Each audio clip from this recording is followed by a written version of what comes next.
have amazing infrastructure. We have tremendous community support from the community of Cartwright. 2,200 meters, 7 holes, and we hit mineralization on every single hole. We've already confirmed that it is a large mineralized intrusion. You've got your romanticized age of exploration still, and Critical Minerals is bringing that back to Canada.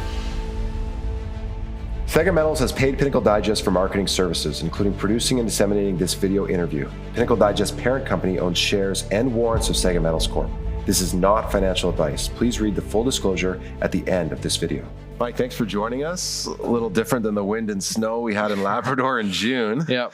Thanks for coming in studio. For those who missed our first video, can you just give investors, an update on, what you do for SAGA Metals and the status of the Radar Titanium project?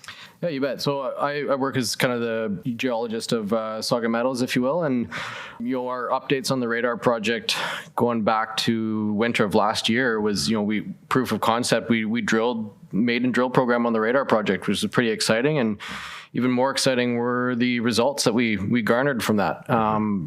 Proof of concept, we proved that the oxide layering was there. We proved that it was extensive.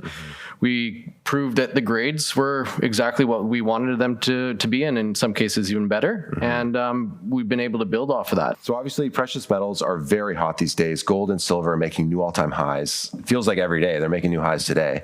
Titanium and vanadium, a little more niche, not exactly household names. Why should investors be paying attention to these critical minerals? I think the reason investors should be paying attention to it is because those that have paid attention to titanium, vanadium right now are those who dominate the markets. And that's China, Russia, Australia, South Africa. They've paid attention to titanium, vanadium now for the last 25, 30 years. And they now dominate the markets. Canada has the potential to change that. So you've completed your first drill program at Radar earlier this year.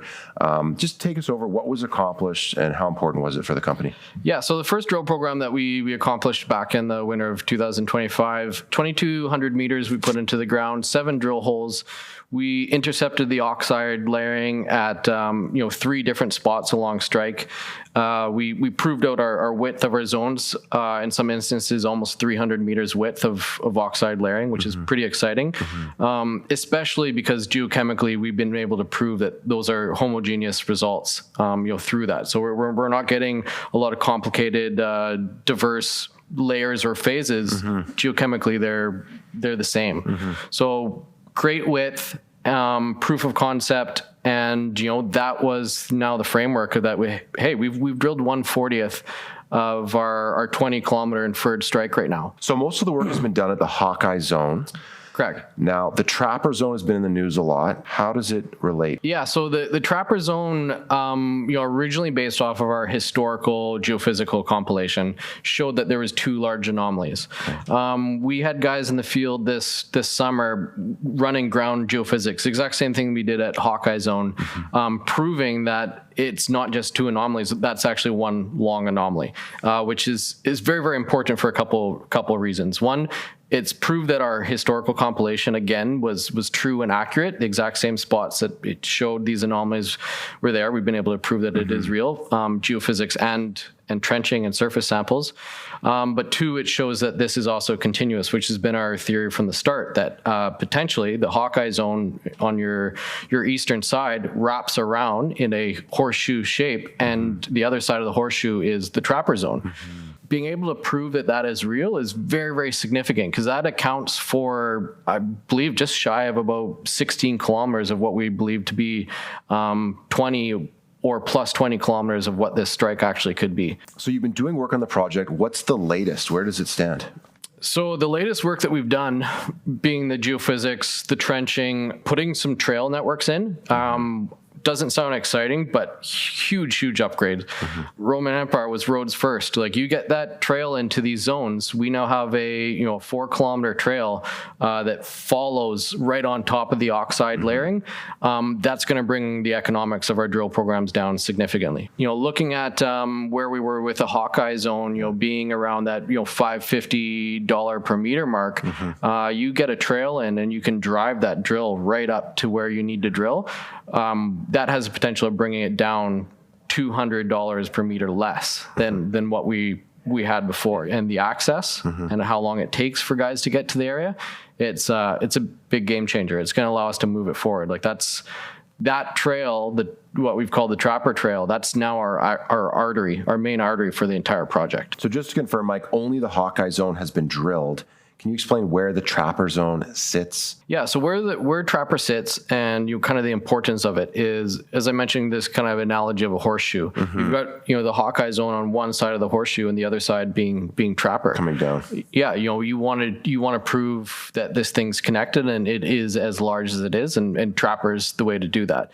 So geophysics, we've been able to prove over a 3-kilometer strike of the oxide layering. We can see it very, very clearly.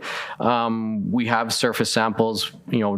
Years prior, we had rock samples and soil samples that suggested that it was there. Having the excavator out there and the access from the trail, we were able to put trenches in the area. So we've now seen that oxide layer with our own eyes. Like we know it's there. Matches the geophysics. We capped out the magnetometer at 120,000 nanoteslas. Guys had to back up, reset it manually, and walk into it at 10-meter intervals. We know it's there. We just now need to drill it. So the grab samples and the trench work that's been done at Trapper, how is that going to help you guys moving forward? The surface samples, the trenching that we did this past summer at the Trapper zone is really building off of what we learned and obtained from the Hawkeye zone. We drilled the Hawkeye zone last year and we learned a lot from it. Now what we've learned from the Hawkeye zone, we can apply to the Trapper zone. We don't need to give ourselves as wide shoulders as we did. We don't need to go as deep. We've been able to do great geochemical analysis to vector in on our VTM concentrates. Where's the most economic part of this system? And so by giving ourselves a little window, a trench over the Trapper zone, we can now see into that and we know where we are. Big up and coming news is we're ready in there to start drilling it. And when are you hoping to do that? I think, great would be a early November start. Get there before the snow falling. The ground is hard.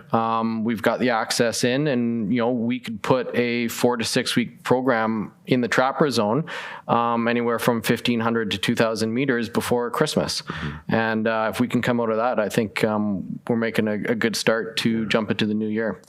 What do you think that will do to, institutions and other investors who are looking at this project and saying, there's a lot of smoke there, but maybe they're not convinced yet? Yeah, I think people potentially could start realizing how large this is and what's going on. And again, the junior mining space is you need proof. This is a proof we're trying to give our investors and give the market. So yeah. Now let's talk about some of the risks. Obviously, exploration business, extremely risky. What are a few of the things that could still go wrong as it relates to this project? And how are you guys trying to mitigate those risks? Yeah, well, one of the first things that any project is always worried about is, okay, you made your discovery. What's the metallurgy? We're starting, as I mentioned, we're starting on that right away. Yeah. We're doing our early stage mineralogy. We're getting samples off. We've good reason to believe that we don't need to worry about that. We'll continue to do the work to prove it. Other concerns that always plague projects are, what's the community support? Again, not something that we're worried about at the moment. I think we've got great community support. We're in a top tier jurisdiction. Yeah, we met with the mayor in June while we were there. Yeah, no, exactly. I think that's an important conversation. And there are always risks. There's market risks. There's capital risk. You're always going to have risks. It's the junior mining game, right? So it's this kind of ties back into a lot of things you said. We've got great support, and that could have been the biggest surprise of this project, right? The most unexpected thing is finding a community and jurisdiction that was so keen to see something move forward. So as we begin to wrap up, it seems like drilling at Trapper is really the next big thing. How are you guys going to prioritize drill targets in that zone, and where do you think you're going to drill? So as I mentioned, we've got a strike right now that's about 3 kilometers long. We want to be able to show that is absolutely the case. So spreading out our drill holes across that, not doing anything crazy or unexpected, and giving ourselves space in between, but hitting these zones, and use the term kind of bookend it. left, right, and center. We don't need to do anything crazy. We are confident in what's there. We just need to be able to prove that what we've been able to do with the geophysics is absolutely the case. And here's our drill core to prove it. Best of luck, Mike. Appreciate it. Thanks for coming.